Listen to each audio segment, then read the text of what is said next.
Dans cette vidéo, il est question du président américain Richard Nixon. Je vais t'expliquer comment il est devenu président et ce qu'il a accompli.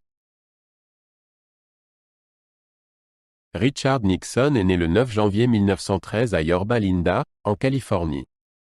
Il a grandi dans une famille modeste et était le deuxième de 5 frères.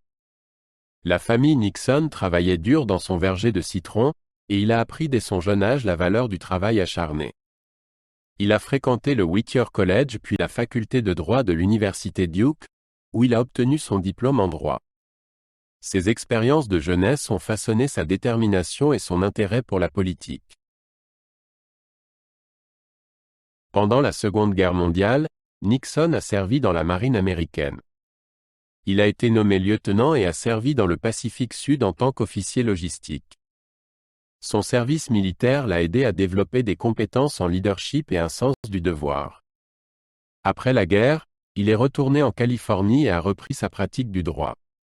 Ses expériences dans la marine ont également influencé ses opinions sur la politique étrangère et la sécurité nationale. Avant de devenir président, Nixon a eu une carrière politique réussie. Il a été élu à la Chambre des représentants des États-Unis en 1946 et a ensuite été sénateur de Californie. Nixon a attiré l'attention nationale lorsqu'il a été vice-président sous le président Dwight D. Eisenhower de 1953 à 1961. Pendant son mandat de vice-président, il a beaucoup voyagé et a représenté les États-Unis dans divers efforts diplomatiques. Son expérience politique l'a aidé à obtenir la nomination républicaine à la présidence en 1968. Richard Nixon a été investi en tant que 37e président des États-Unis le 20 janvier 1969.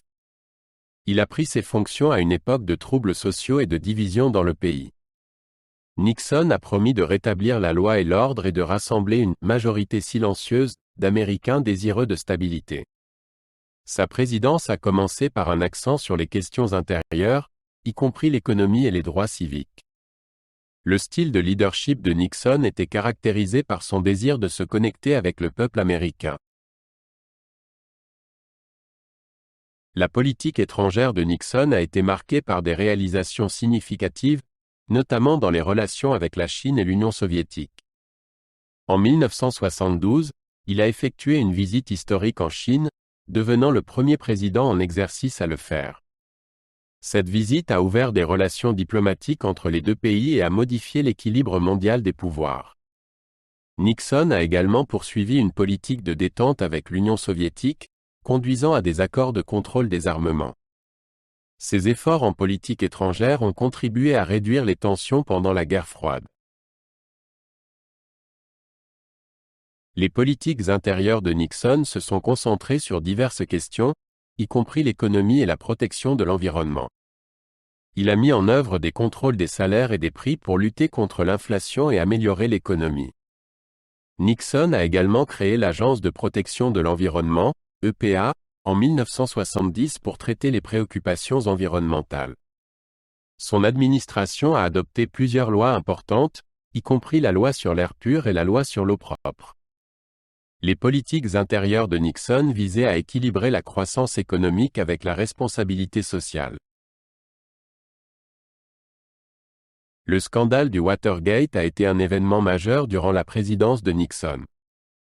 Il a commencé par une effraction au siège du Comité national démocrate en 1972 et a conduit à une dissimulation par l'administration Nixon. Les enquêtes ont révélé que Nixon avait autorisé des efforts pour entraver la justice et induire le public en erreur. Le scandale a entraîné une méfiance généralisée du public et des appels à la démission de Nixon.